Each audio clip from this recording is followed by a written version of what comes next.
ஆனா ரொம்ப கான்பிடண்டா வந்து பேசி முடிச்சாங்க. ஓகே. அதே மாதிரி இந்த பொருளாதாரம் இதை பத்தி எல்லாம் பேசும்போது கடனும் அங்க பேசு பொருளா மாறி இருக்கு. நிதியமைச்சர் தங்கம் தென்னரசு அதுக்கான விளக்கமும் கொடுத்திருக்காரு. ஏன்னா எதிர்க்கட்சிகள் தொடர்ச்சியா குற்றச்சாட்டு வைக்கிறது திமுக ஆட்சியில தான் அதிக அளவு கடன் வாங்கியிருக்காங்க அப்படின்ட்டு. அது இல்லைங்கிற மாதிரி நான் தரவெல்லாம் சொல்றேன், அப்சல்யூட் நம்பர்ஸோட பேசலாம் அப்படின்னு சொல்லி அங்க பேசியிருக்காரு.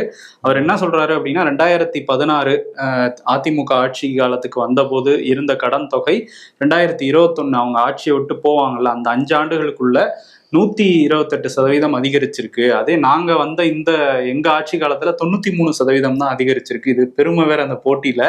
93% தான் வந்து அதிகரிச்சிருக்கு. 128 பெருசா 93 பெருசா அப்படிங்கிற மாதிரி கேட்டிருந்தாரு.